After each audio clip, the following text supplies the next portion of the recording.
We have two folks right here who worked for Elton. Former owner of Bristol Construction, Bristol's living legend, Jim Cleveland, worked from 46 to 55 as a dockman and peddler until he left to start his own business.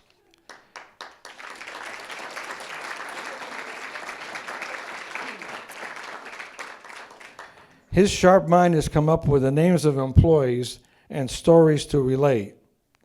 We also have well-known former teacher and student driving instructor, as well as BHS treasurer, Bernie O'Keefe.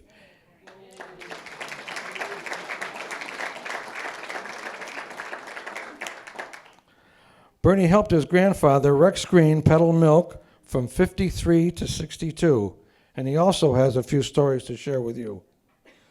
Now, we're going to be copying the Senate hearings, and we're going to be limiting speakers to about 5 minutes.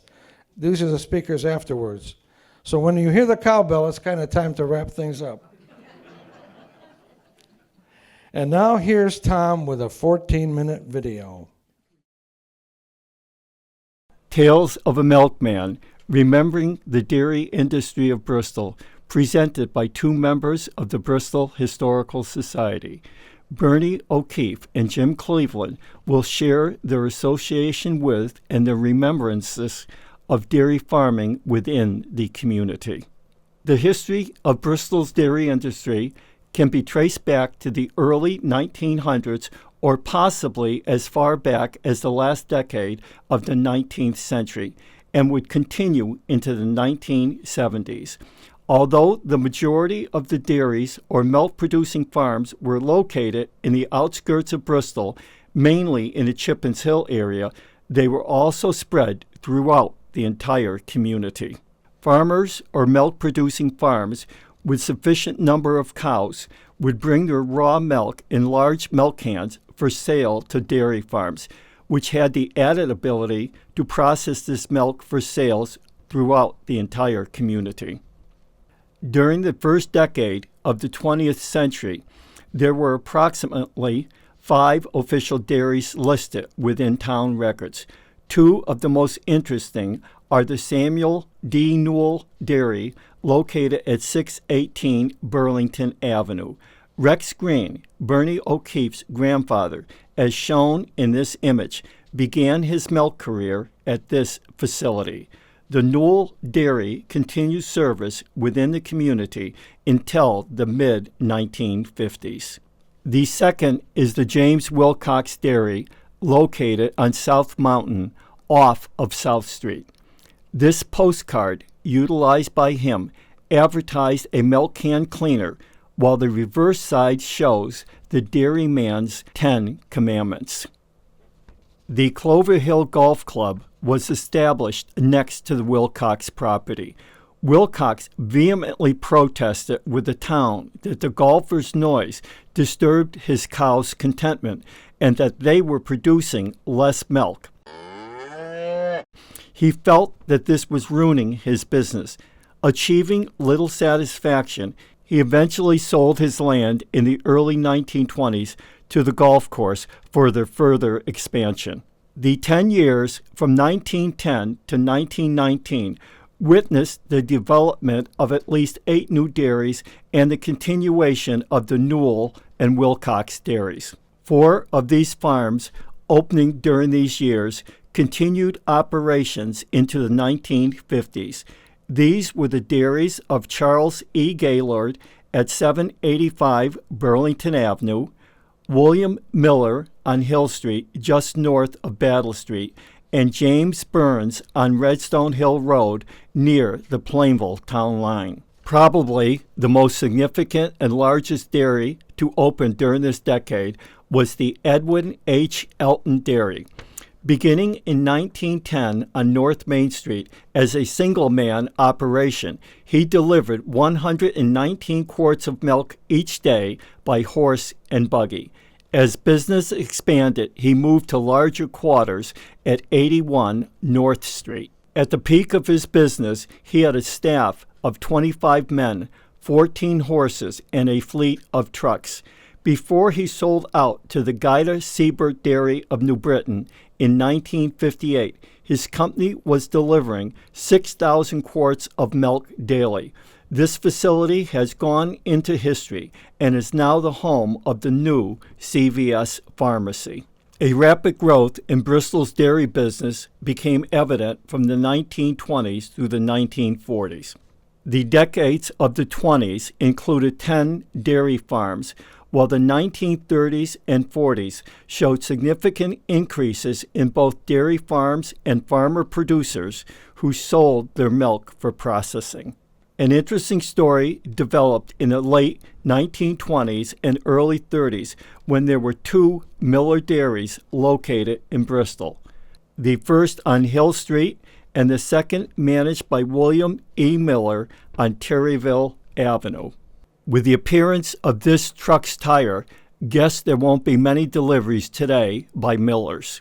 This image shows the stage and curtain of Fireman's Hall at the old Welch Firehouse in Forestville.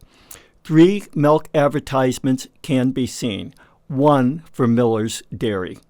Miller's, which was located where Quinnico's Oil is situated, moved to Bloomfield in the late 1930s, becoming Maple Hill Farm. It is still in operation today. We will now begin to look at several dairies established in the 1920s and 30s that we, as citizens of Bristol and Forestville, recognize as making home milk deliveries. The Peploe Dairy, owned by Frederick W. Peploe, as shown in this picture with his wife Ann, began processing milk circa 1927. Located at 279 Central Street in Forestville, it continued operation until 1954. These images show some of the trucks utilized in his business, as well as his daughter Arlene, known as Bunny. The next pictures show his initial facility and an enlarged renovated structure for truck storage. There was a loading dock on the back side of this building. Peploe Dairy was located next to the present Nye Insurance Agency.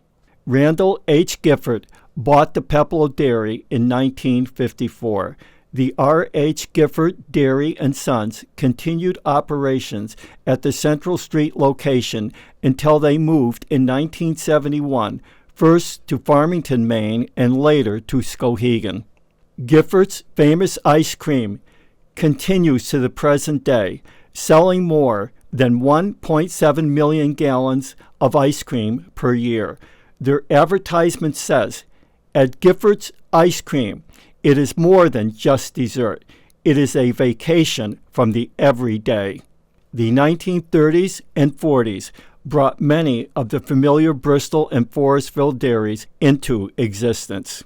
Joseph A. Anderson owned the Anderson Dairy at 109 Camp Street, which commenced business circa 1930. It continued until 1968, when it was purchased by the Guida Dairy. This image shows what presently exists at this site. East Meadow Dairy at 234 Garden Street was owned by Anthony J. and Frank Grisco, making deliveries from the early 1940s until 1953. On the far eastern side of our community, near Camp Street, on the Plainville-Farmington town line, Echo Farms was owned by Carl and Douglas Mahana. Located on the opposite side of Farmington Avenue as the familiar Larson's Farm, this dairy made deliveries until the mid-1950s. Beginning in the early 1930s, Dwight and Lee, and later George Minor, established Fairview Farms.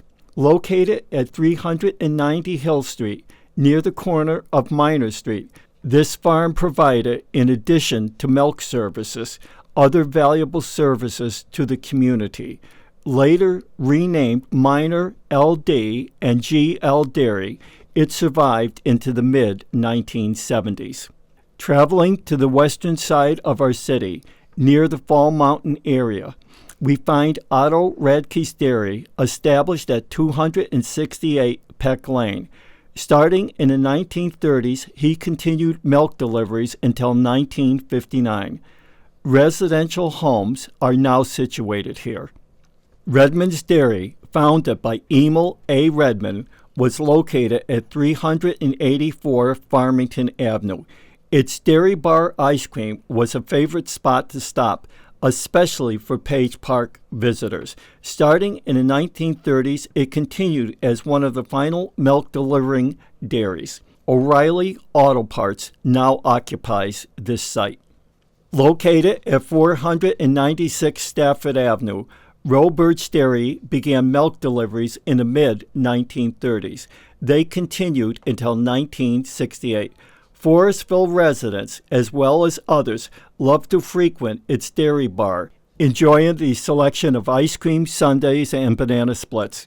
After Roberts closed its plant, it established Sunset Dairy at the corner of Burlington Avenue and Roberts Dairy Bar on Middle Street to sell its ice cream to the public. The Georgian Manor Apartments now occupy the spot where Roberts Dairy was located. Twin Lakes Dairy was founded by Otis Roberts in the early 1930s at 421 Perkins Street. Clinton S. Roberts, as pictured here, assumed management in the early 1950s. These scenes show farming activities at the renamed Peacedale Farm. This farm continued operations into the 1970s. Clinton S. Roberts established a foundation named after him in 1987. This foundation, which distributes several $100,000 each year, benefits numerous community organizations in Bristol and surrounding towns, as well as can be seen in this letter, agricultural scholarships at both the University of Massachusetts and Connecticut. Dairy conglomerates, automation, and large franchise stores beginning to sell dairy products at lower prices saw the local dairy industry take a precipitous decline and soon would go out of existence. This dramatic scene from the flood of 1955 indicates the milk must always go through. 3 former Bristol dairies continue to the present time in other areas. The Miller Dairy is the present Maple Hill Farms in Bloomfield. Gifford's famous ice cream of Skowhegan, Maine, still produces ice cream, which is distributed back to our community. The final one is Guida Dairy of New Britain, once owned by Bristol resident Bernie Guida. Guida's was a family-owned business until 2012, when it sold out to Dairy Farms of America, located in Kansas City, Missouri. Guida sells its milk and other non-dairy products, such as flavored milk and fruit juices, throughout New England, New York, and New Jersey. It processes 275,000 gallons of milk daily and over 1 million weekly. They were the first dairy in the country in 1985 to place pictures of missing children on their milk cartons and later added anti-drug slogans. The dairy industry of Bristol, like so many other facets of our community, wove into the city's tapestry a rich fabric of history and nostalgia. Wow. Amazing research, Tom. Thank you so much. And now Bernie has a trivia quiz for everyone. Jim is already kicking me, telling me I'm saying so long, okay? They asked me if there was anything I could do to add to this program, and obviously I can see that I'm not going to be adding to it at all, but I'm going to try. I said, you know what? There's a lot of things. I don't know, how many of you have really been through a dairy, a processing plant? Not too many. Well, maybe half. That's good. Well, you're going to have an upbeat on this quiz then, okay? I tried to sample it with my son, okay? I said, I don't know how this is going to go. And I said, Brian, how old were you when we explained to you that brown cows did not give chocolate milk? What do you mean, Ma? How come you waited so long? I'm 50 years old. Okay, well, okay, let's see how well you do. Okay, we have two quantities, one cream and one milk. Which one is heavier? They're the same size. Anybody, come on. What? Cream, milk, right? Divided. Well, all of you that say cream probably were born after 1945. And the reason was because before that, I heard that word, before that time, the milk was processed in pasteurization, but the cream was on the top of the quart, okay? As a matter of fact, in the earlier days, that was a question on the SAT test. No, I'm serious. What is heavier, cream or milk? And after 1955, they had to take it off of the test because so many people didn't grow up on a farm, didn't see the cream on the top of the milk, and had no idea. Okay, so you got one all right. Okay, who is credited with processing? No, I shouldn't say that. Who is the author or the developer of the process called pasteurization? Whoa, all right. But did you know that he really didn't develop it? He developed it, but he named it himself. Hey, I'm Louis Pasteur. They're going to call it pasteurization. It was really developed for the French military sometime before that, but so they could store canned goods. But they never really marketed it much, okay? And someone wanted to, in France they had a problem. What's one of the major industries in France? Liquid. Wine, right.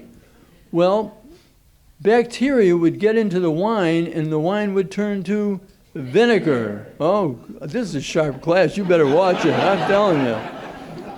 All right, so he just said, hey, listen, if it works with wine, what about some other things? And he developed it for milk.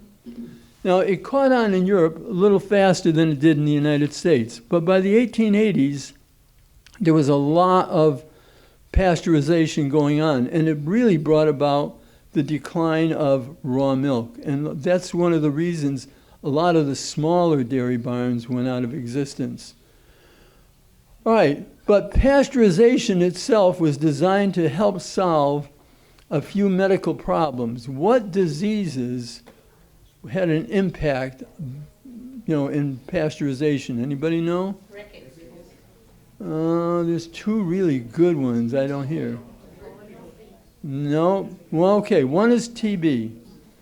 TB is the important one, and the other one is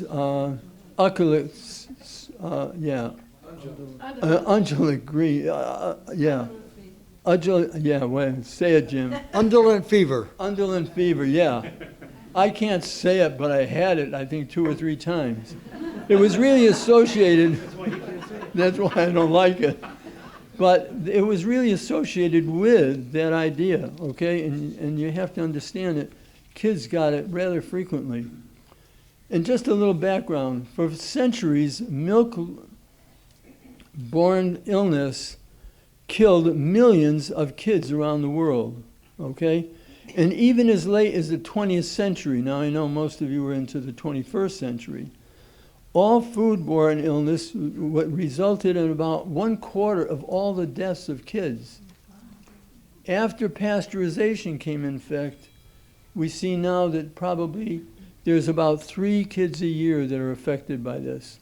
Pasteurization was one of the greatest developments that took place in any industry. Almost every liquid today has some form of pasteurization. I did some research on it, and believe me, it's so complex. They have the bath method, they have the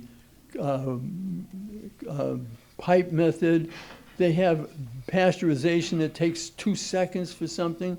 It's amazing. Every single liquid we have is processed through pasteurization. Okay, now let's see. This is one's going to separate some of you. Yeah, I don't know what my wife did to it. Okay. Look, wait a minute. If you have to blame somebody, I'm loaded tonight, okay? Number one, I have my wife. Number two, I have two daughters here. One I didn't recognize when she came in. That's bad. And I have two grandchildren. So believe me, I got a lot of reserves to take care of it. Okay. What two products were produced in the dairies when they had an excess of milk? Butter and cheese. Butter, not cheese. Oh, Jim, what is it? Ice cream. Butter and...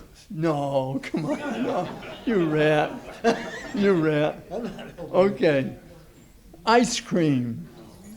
Butter and ice cream, okay? But Jim's right. Those products produced an awful lot of skim milk, and it just went down the tubes. So eat all the ice cream you can have, okay? All right, this one. Oh, I don't have a quart bottle here, but can you people imagine a quart bottle right here with a top on it and just sitting full of milk? Anybody go to Patterson School here? Oh, good. You probably have a lead on this. This bottle, this quart of milk, okay, had an appendage to it that was taken off and made into an educational learning device used to teach every single second grader a skill that even we use today. Okay? Number one, what was the item? Nobody knows? Ice. No. It was the cap. The cap had a circular body in it. Remember, Elton Dairy? The teachers had us take those circles on a piece of paper, draw circles, and they taught us how to tell time.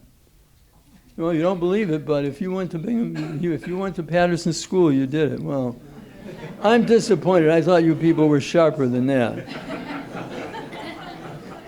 Okay, one of the things that we're not going to talk about too much is the horse and buggy days.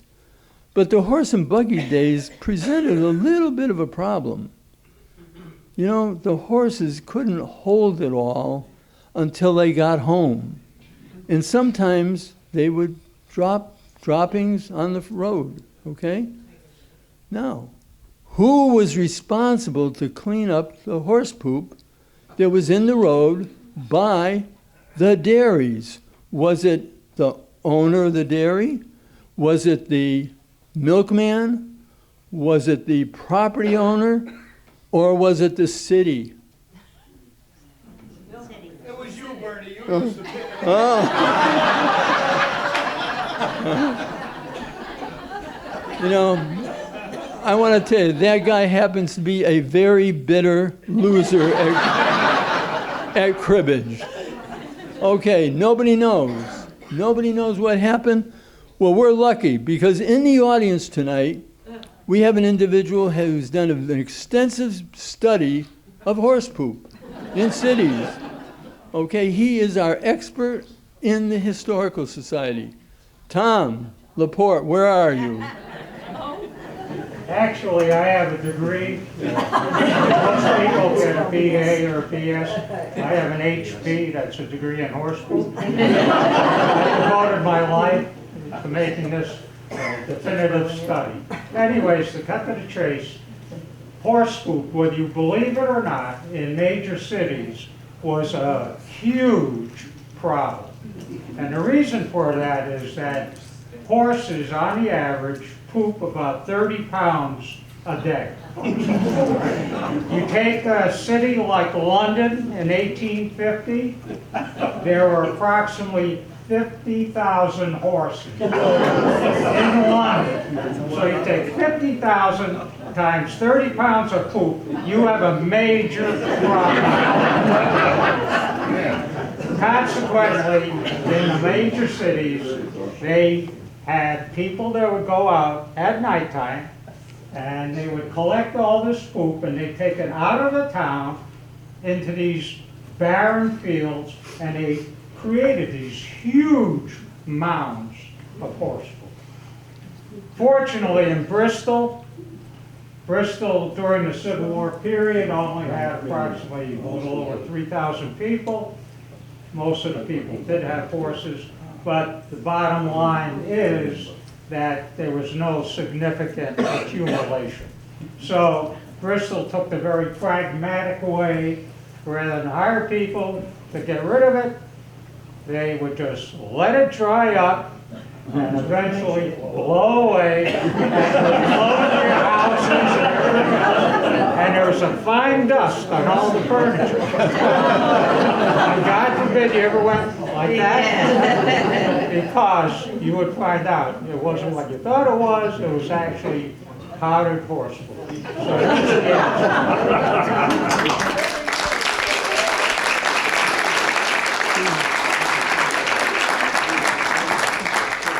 And you thought it was a silly question. Okay, my last one, and a lot of you should know this. When Redmond Dairy closed, they took their soda bar and ice cream bar and they put it away in a secure location. Okay, that has since been brought out and is being used today. Now, I thought that one of the Bobrowskis was going to be here. No? Okay. Does anyone know where this is being used?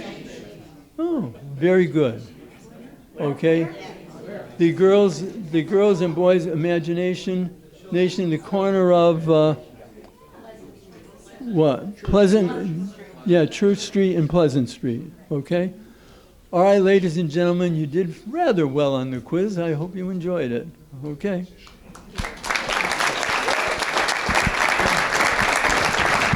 Thank you, Bernie. Great job. Okay, at this time we're going to have Jim to speak on his role with Elton and processing and deliveries.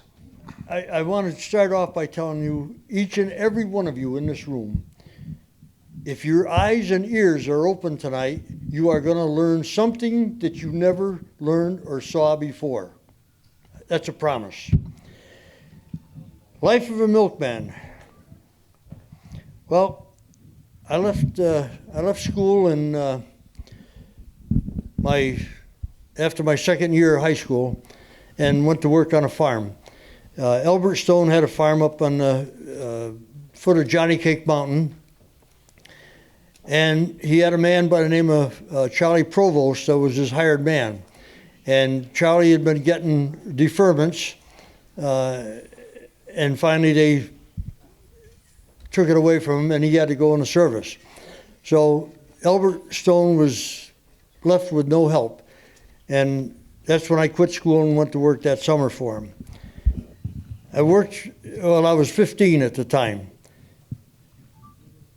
I was 16 in October. So when I went back to school, I quit school after the first month, I believe it was, and went to work back for Albert. Many stories, too many to tell you tonight, what I learned on that farm. But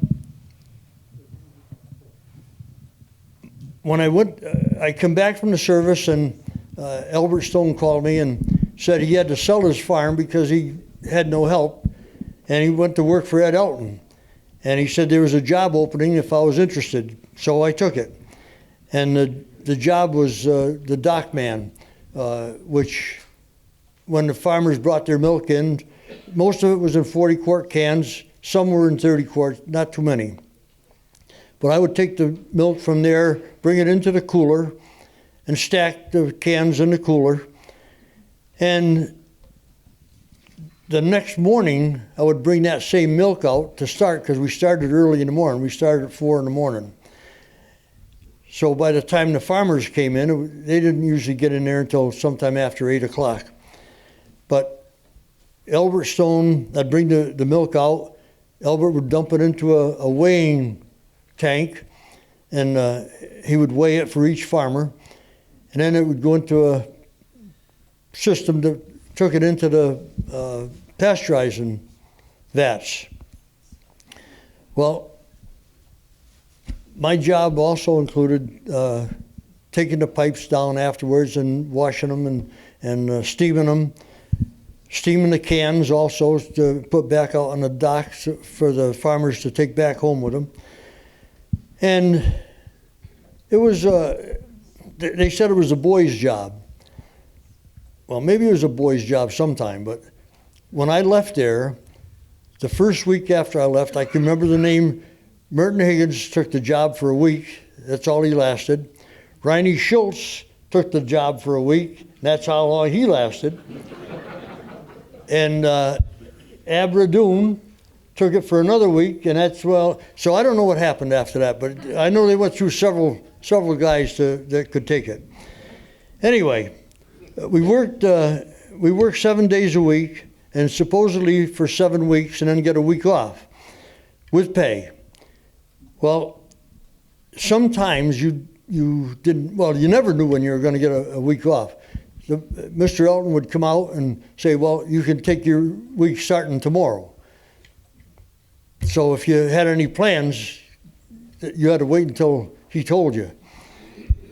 So at any rate, I know at one time it was either 14 or 16 weeks that I worked in a row because of somebody was sick or somebody else fell and got hurt. There was always some problem. One of the major problems was they were hurting their back. When the men were loading their trucks, a full case of milk, I'm not sure what it weighed, but probably there's 12 quarts of milk in a wooden case. And when they were loading the truck, they had to be bent over. So you bend over and pick up the case and turn, and that's when your back would give way. So we had a doctor over in New Britain, I can't remember his name, but he was, boy, he was something else. This guy, pardon? No. Thanks. Anyway, when you went to this doctor, believe me, when you left, you came out on walking straight. I don't know what he had, but he did something. I used him several times. Poglish, Dr. Poglish. He was on. Poglish. He was an osteopath. Okay. He was on the third floor in the building right next to the railroad station in Main Street in New Britain. If you ever need a guy to hurt your back. After I worked inside for 5 years on that job. Then I went out as a route jumper, and that meant I had to learn all the routes. And I think we had 13 routes at the time. I would go with a man for a week, and that's when we pedaled 7 days a week to the same house. Once I learned the route, then the guy had somebody that could take his place if you got sick or hurt or had something happen that he couldn't come in. Well, I worked at that, I think, for about 2 years, and then another 2 years I had my own route. Sometime in the late 50s, I left Elton and went into business with two good friends of mine, Jack Nibbs and Bert Norton. And they were both top shelf guys. I couldn't say enough good about them. They're beautiful men. They delivered milk. Right, they were milkmen. All the milkmen had second jobs. You'd go in the morning, and by maybe 11 o'clock, you would be through with your route, and you had time to do something else in the afternoon. Is that right? I started at 3 in the morning, I was done at 7. Okay. You had a different schedule. You had a different schedule than we did. But anyway, Rex Green was Bernie's grandfather, and I want to tell you, he was a super gentleman. He was probably about my size, and very soft-spoken and just a nice guy. Never saw him get excited. But one of the things I talked to Rex about, and I said, you know, Rex, are you going to try to make a milkman out of Bernie? Well, he said, he said, I don't know. He says, you know, I haven't told this to Bernie yet, but he said, you know, he said, Bernie's kind of a slow learner.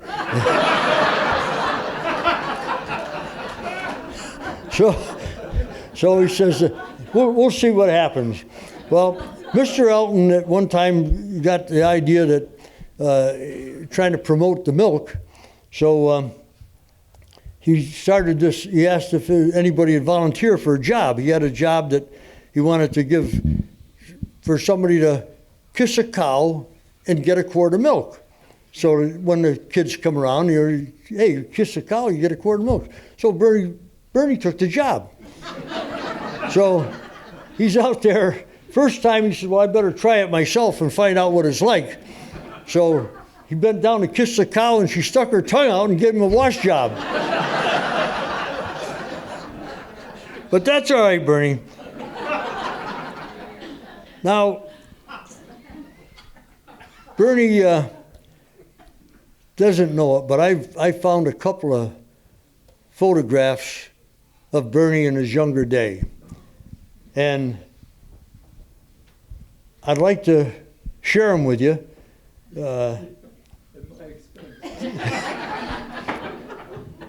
Well, the kissing the cow, I wanted people to be able to see it. So there's a picture of Bernie. He wasn't kissing the cow then, he was just petting her and telling her how much he loved her.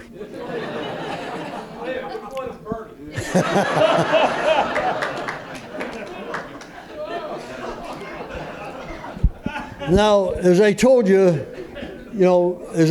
Bernie's grandfather said he was a slow learner. Well, I didn't believe it, really.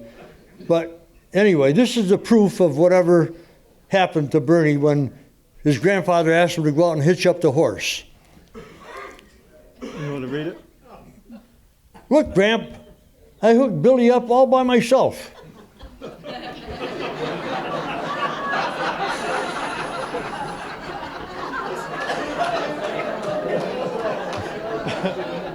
Do you notice something wrong?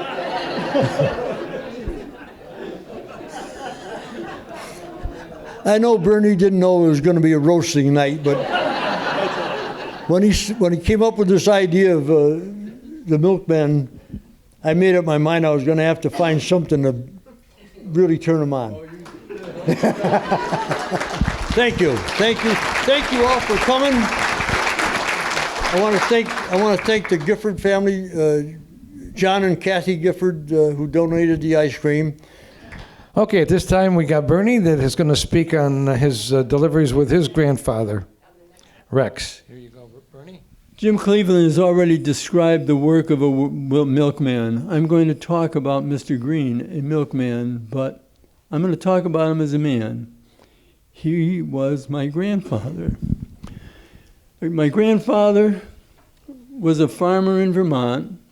He answered an ad in a Vermont paper that came to Bristol and went to work for Newell Farm on Burlington Avenue.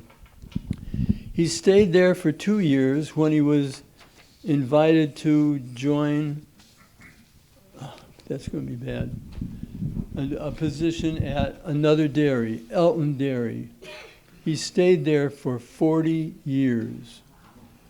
And Jim has told you how tough the work is, but there's other things of it. You got to understand, in my grandfather's house, 8:30 at night, became quiet time. He had to go to bed. He had to get up at 2 o'clock in the morning and be out. I mean, just things like that. And Jim told you 7 days a week, plus you had to collect.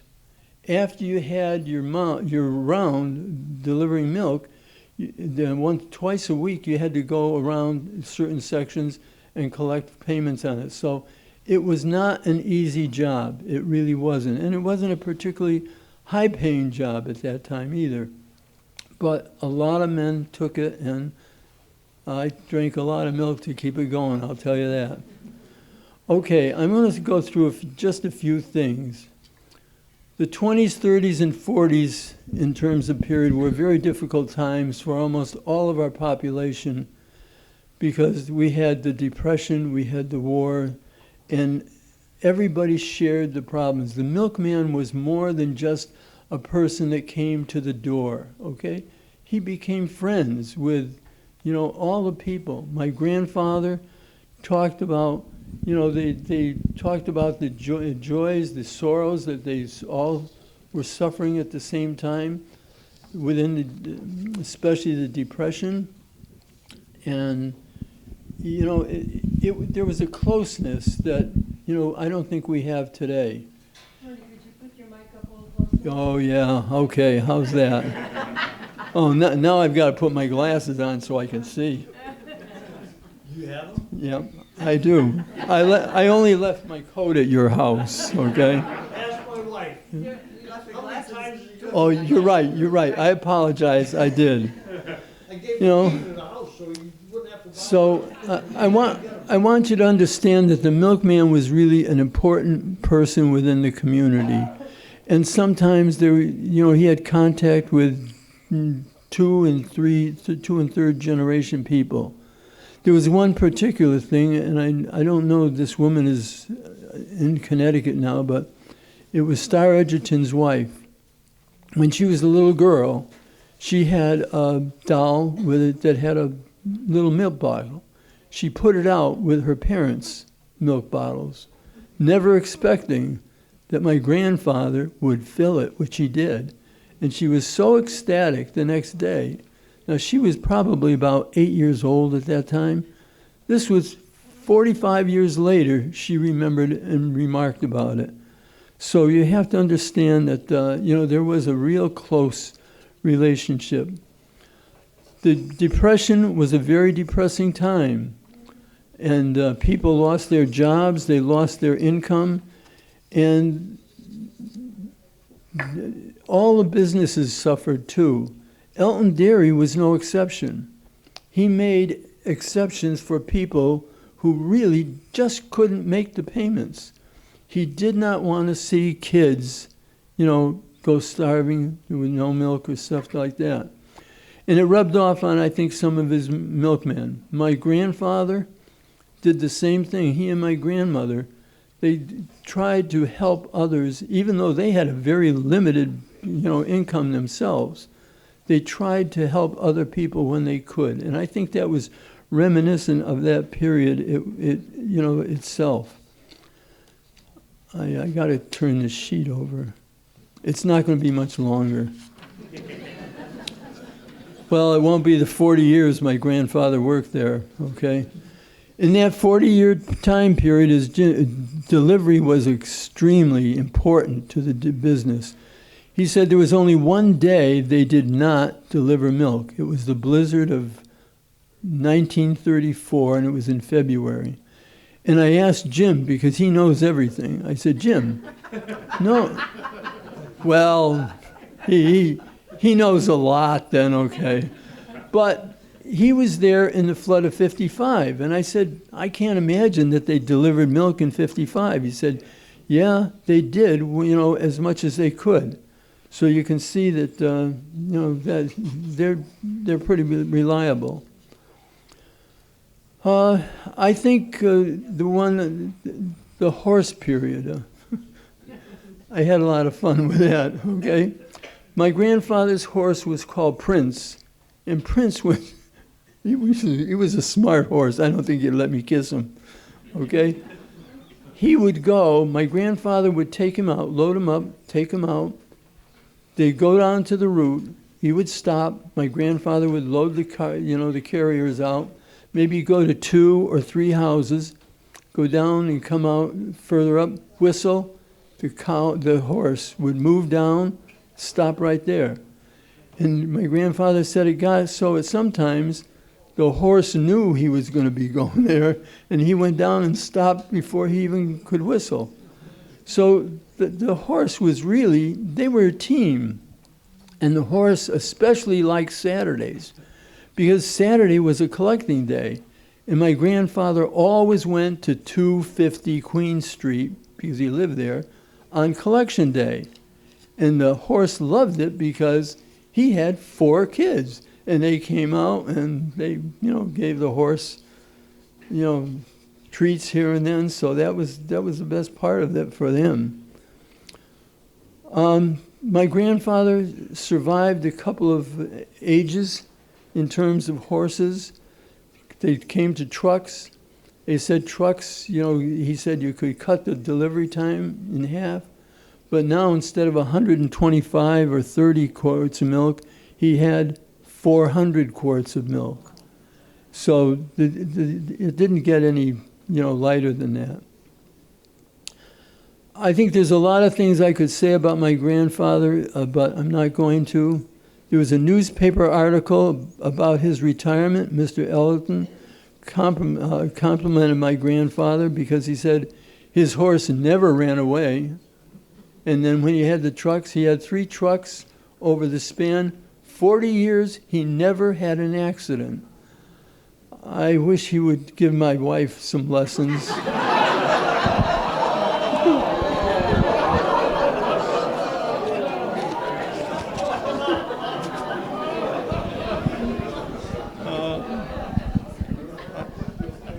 I can see I really shouldn't have used that one. All right. But my grandfather was regarded as a good, faithful worker, and he was always dependable, okay? His work ethic also applied at home, okay? Even though they had it tough, my grandfather and his father built, I didn't even know until about 10 years ago, a prefabbed house from Sears and Roebuck, I think. And 2 families, okay? 250 Queen Street, and I go by about maybe once a month. It's still there, so I think they did a pretty good job on it. The generosity and compassion of my grandparents, okay, was returned to them. People, I said, had very closeness. When their only son, Rex Green Jr., was killed in the Battle of the Bulge. So eventually he retired to a smaller home on Jerome Avenue. It had more land, and he became a farmer again. There were no cows, though, but he raised vegetables and a luscious raspberry bed. And that's an inside joke. Only certain people will know it. He was a man, he wasn't like Jim. Jim will laugh at any joke. My grandfather was a little on the stern side. If he was happy, he might smile a little bit, especially if he heard something. But I used to meet him. When I had my paper route, sometimes I would stop and I would say, and he would give me some milk. But he'd also say, hey, if I went down, the customers were always changing what they wanted. You go up 2 flights, okay? And then you come back and you got to go up again. He would come back, Bernie, take the carrier and go up to this place. It took me a while to get bright, and then I knew what he was doing. He was making me do the work. With that, I think it's time, because I want to hear all the stories that Jim and you people have. Bernie, thank you. Just a second. Yeah, one more thing. I just want to thank all you people for coming, and I want to tell you that we may have missed something that we really feel bad about. If we've hurt anybody or left somebody out, stop over at 129 Mine Road. I got a little brick office over there, and Charlie, you'll attribute to this. It's there, it's open. When the sign on the door says open, come on in and we'll sit and visit. We'll talk about whatever we got to talk about, anything. The last thing, I want to thank Richard Duca for the stanchion that he donated to the Bristol Historical Society. Thank you very much. Okay, thank you both. Thank you both for some great stories.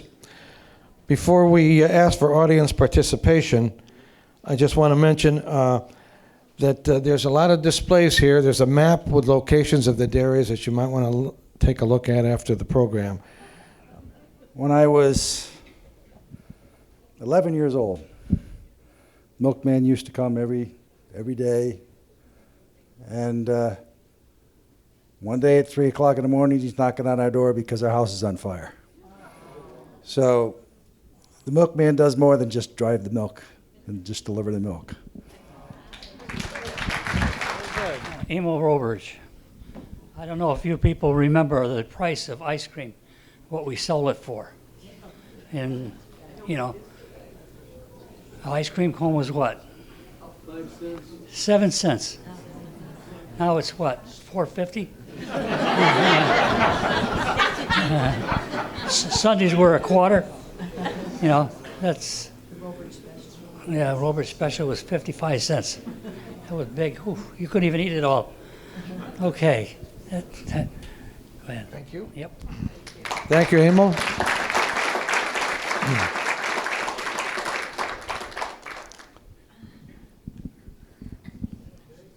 Thank you. Your name and talk right in. Dave Peplau. My father, Bernard Peplau, he worked for his brother, my uncle, Fred Peplau, and he was a root salesman. And he was telling me stories of the terrible winters they had in 1930s and 40s. And this one particular time, the milk trucks couldn't get out, and they didn't have difficult milk trucks on the scene yet.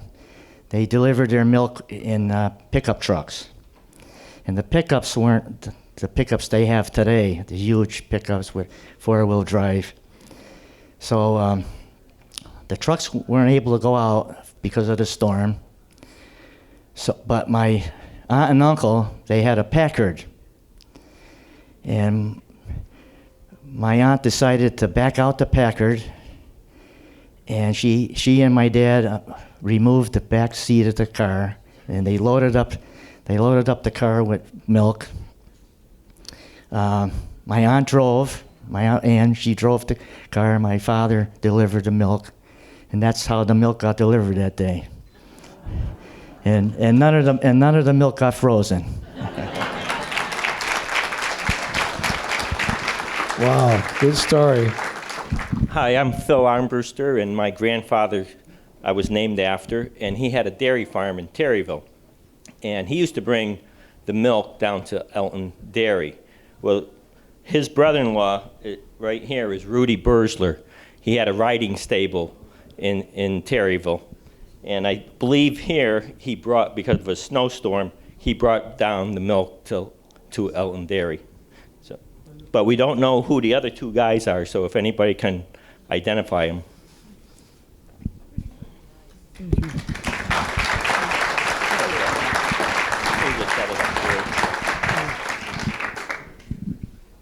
You know, before you get ready for the refreshments, I think that I want you to realize that this program was really the bare bones behind it is right there. Jim Cleveland. Without Jim, it would not have taken place.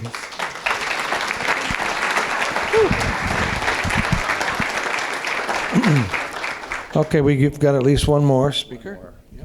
Name is Rich Sislowski, city boy from New Britain. And we had friends with the Griscos. And I think I was like 7 years old, and we were visiting the farm.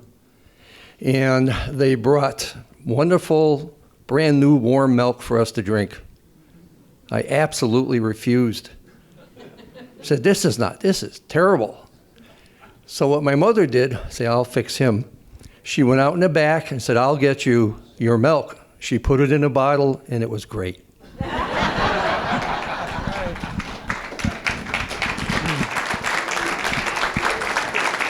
Oh, we got one more? Okay. Good evening, everyone. My name is Bill Anderson. I worked on a milk truck, like Mr. Peplow described a little while ago, from 1955 through 1957. I worked for a man named Edmund Tess in an area we lived on Summer Street.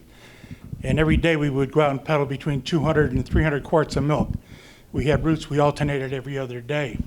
When I first started with him, we used to get our milk from Warden's Dairy over in Waterbury on Cherry Street. I really enjoyed going there with them because it was easy. They made ice cream and they had samples. End of that story. Second one was, after a while, we started doing business with Dave Towson's Dairy in Wolcott. Dave was a single operator, but we bought milk from him for about a year. A little while later than that, we went to H.B. Hood in West Hartford, and we bought milk from them until Ed sold the whole business to H.B. Hood in 1958. Working on that milk truck was an experience and a half, I got to tell you. I worked with Charlie Ward.